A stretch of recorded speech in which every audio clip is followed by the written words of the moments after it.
Hey everyone, One Big Boss here. As you can tell from the title of the video that you clicked on, we're talking about Angry Joe. He's pretty famous on YouTube for his angry reviews, his angry rants, but recently a lot of stuff has come up about him on how he's doing his channel and the things he's doing to it, and it's got a lot of people, especially his followers, upset.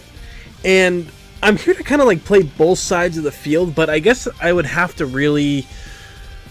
Honestly, I think I have to side with Joe, mostly, with everything that's going to happen with what he's been going through. Now, first off, let me say that, yeah, like, I'm going to talk about the fact that, yeah, he has said he was going to do things, and he has not delivered.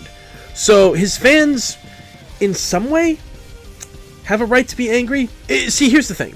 YouTube content creating is a very difficult thing to do, especially if it's just you doing it. Like, you're writing, you're directing, you're shooting, you're editing and stuff, because editing takes a while. And plus, can't forget, when you're doing game reviews, you gotta have the video footage, so you've got to play through those games. And some games, like, let's say Dark Souls, anything, that could take a long time to go through, because Dark Souls is a tough, long game. Games like Nihon, even the Crash Bandicoot games, you know, you gotta play through them and figure it all out and stuff, and that stuff takes a long time. Now, again, if you promise something to your people, you should deliver. That I'm not gonna take away. I mean, every content creator on YouTube is guilty of that. Myself, everybody else that's out there that have bigger, better channels than me, yeah, like, it happens, you know, life happens, and I understand that it's tough to do this kind of thing. But on the other side, if you're not paying for it, like, I don't think Angry Joe has a Patreon or anything like that, but if, say, like, you were paying into a Patreon for a YouTube channel or a cosplayer and everything, and that happened, you paid in, say, like, you paid the $100 a month to be a Patreon to get, like, exclusive access, Skype interviews, pictures, whatever else people offer on a Patreon. If he's not providing that, or whoever you subscribe to isn't providing that, then you have every right to be upset, because you're wasting money. You're not getting anything for your money. But if you're just subscribed to a YouTube channel and you don't pay, why are you upset? No, I get it. Angry Joe wants to do different things. He's done like movie reviews. He's done like board game stuff and all these gaming interviews. And a lot of you are just there for the reviews. Now, let me tell you something else about content creating here. You can't keep doing the same thing over and over and over. You gotta branch out and do different things. You know, I mean, yeah, you can stick to the primarily what you're famous for and what you're known for. But don't hate somebody because they decide to do something a little bit different than what you're used to. It might not be what you like, but it also might not be a bad thing. You know, interviewing game developers, talking with special guests and everything, that kind of stuff, doing podcasts. All that stuff helps run channels, because YouTube is a site where you can do all this stuff and have a blast doing it. So, a lot of people are really angry at Angry Joe, but when you really think about it, if you're a person who's, you know, doing anywhere between 40 and 80 hours of work by yourself, doing the content that you create and the level that you do it on, it's tough. It really, I mean, like, you're at your table, like, just falling asleep half the time and then just waking up, you know, because, you know, it takes a lot out of you. You don't get to take vacations that often. You don't get to do a lot of good things unless you plan it all out thoroughly. Like, if you go on vacation for a while, you set up the timer on thing, like, you upload a video and don't have it released until, like, this specific day or something. That's pretty much what you do. But again, it's really tough to just start, like, blaming people and yelling at YouTubers for how dare they take a vacation.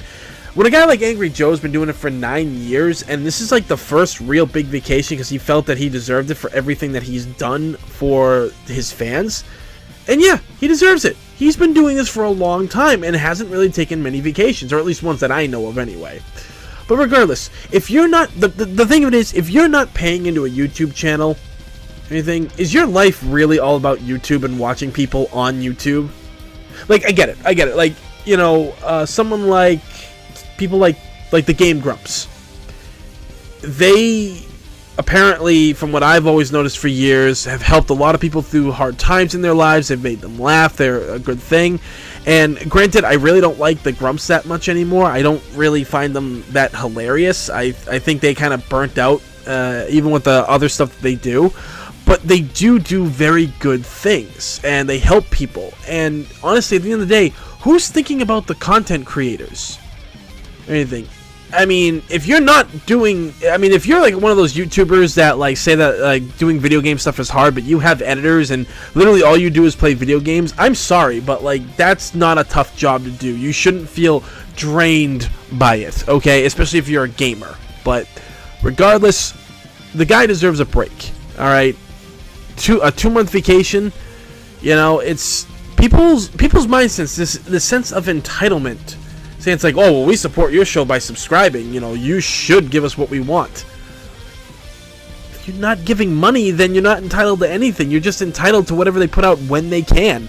Granted, if it's something like, I mean, you know, one of the best examples I can use, the guys over at Yo Video Games, Maximilian and the rest of them, I loved the Assist Me series to death. That's pretty much how I actually discovered Max during Marvel vs. Capcom 3.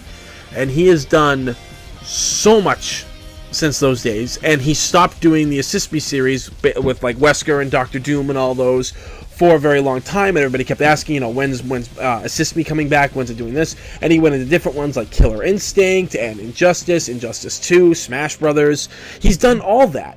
And now he's bringing it back in a slightly different form because of what happened, but he is bringing it back. But that's the thing, you know, you can keep asking for things, but don't get mad when the content creators don't do it when they've already got a lot on their plate and they're still producing great work. You know, a lot of people don't like Angry Joe as much anymore because of the rants he's done in the past about like Nintendo and a couple other things. I still enjoy the content he puts out. Movie reviews are really good. I like his angry reviews. Those are the only two things I really watch on his channel. Anything, not saying the other stuff is bad, but I don't have any interest in Game of Thrones. I'm not really like an RPG tabletop board player of any kind. So, yeah. You know, I just, that's my take on it. I think that the guy deserves a little bit more respect than he's getting. I think people should be more understanding, but again, this is the internet. Not everybody's going to understand what the fuck is going on, because people just don't stop and think, hey, what's going on in that person's life? Happens all the time. People are like that all the time because people are freaking selfish. Either way, I can understand why people are upset, but I can also understand where Angry Joe is coming from and what he's doing. So maybe this has shed a little light on the situation right now. I don't know. Maybe it's made it worse. But I felt I just had to put my 2 cents in because as somebody who has stopped doing reviews for like almost 2-3 years, mainly because of computer problems and everything and depression, but it's tough to do on your own. So just think about that. If you yourself are working at a job and things are really tough at it and you have to do a lot of work, wouldn't you want somebody to understand what you're going through or be thankful that you're doing the job? Either way, please leave a thumbs up and subscribe because it's free in this day and age. Free is a damn good thing. As always, everybody, thank you for watching. I'm One Big Boss, and I will see you all next time.